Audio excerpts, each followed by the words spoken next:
이준석도 결국 폭로전에 참가하며 국감 날짜와 맞물려 명태균과 관련한 이슈는 연일 커져만 가고 있는데요. 해당 내용 알아보기 전 구독과 좋아요 부탁드립니다. 지난 2021년 7월 30일에 있었던 사건을 살펴보죠. 당시 윤석열 전 검찰총장이 국민의힘 당사에 기습적으로 방문해 입당했습니다. 중요한 점은 당시 국민의힘 대표였던 이준석이 자리를 비운 상황에서 이루어진 패싱 입당이라는 것입니다. 윤석열 대통령이 왜 이렇게 기습적인 입당을 선택했는지, 그리고 그 배후에는 어떤 일이 있었는지에 대한 의문이 지금까지 이어지고 있죠. 그런데 오늘 이준석은 자신의 페이스북을 통해 이 내용을 지적하기 시작했습니다. 갑자기 이 내용을 언급하는 이유로는 윤석열이 2021년 김건희 여사 공천 개입 의혹의 핵심 관련자인 명태균 씨를 개혁신당 이준석 의원의 소개로 처음 만났다고 대통령실이 8일 밝혔기 때문입니다. 이에 자신의 정치적 이미지가 훼손될까 다급하게 폭로전에 참가한 것이죠. 그는 자신의 페이스북을 통해 당의 대통령의 후보자가 되고자 입당하는 사람이 당대표와 원내대표가 없는 날짜를 골라 기습 입당한 일은 아마 지난 대통령 선거 과정에 있었던 가장 황당한 일 중 하나일 것입니다 라고 말한 뒤, 저도 이번에 처음 접하는 내용인데 진짜 그때 명태균 시장이 윤석열 총장 내외에게 패싱 입당을 권유했고 그 의견을 받아들인 건지 아니면 명태균 사장의 과장인지가 궁금합니다라며 지적했습니다. 그러면서 만약 실제 명태균 사장에게 먼저 입당 전에 이런 조언을 구하고 패싱 입당의 조언을 받아들였다면 명태균 사장을 김종인, 이준석이 소개시켜줬다느니 하는 모든 언플 자체가 지탄받을 겁니다. 이준석과 당에 불리한 조언을 이준석이 추천한 인사가 했다. 나름 윤석열 대통령 당선을 위해 자신의 입장에서 이리저리 뛰었던 명태균 사장을 그냥 졸로 쓰고 버리려고 하니까 이런 사태가 발생하는 거 아닙니까? 라며 대통령실 해명에 대해 반박하며 나섰습니다. 네, 한동훈도 해당 사건에 대해 입을 열며 국힘 지도부가 등을 돌리고 있는 상황이며 개혁신당 또한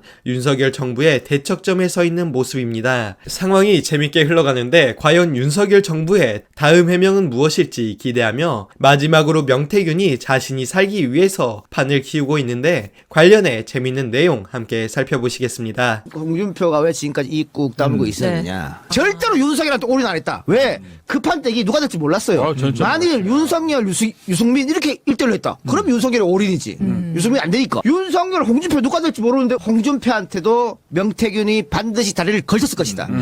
그때 국민의힘 대선 경선 룰이 어떻게 되냐면 당원 50%, 여론조사 50%입니다. 그런데 윤석열이 어떻게 이겼느냐. 여론조사에서 홍준표가 압도적으로 이겼어요. 당원 투표에서 윤석열이 이겨서 된 거야. 그러면 내가 명태균이고 내가 여론조사로 해서 장난쳤다 그러면 홍한테 달려가서 형님 내가 이 여론조사 이렇게 만들어갖고 이렇게 합니다. 안 하겠어요? 그렇게 뻥튀기 치지.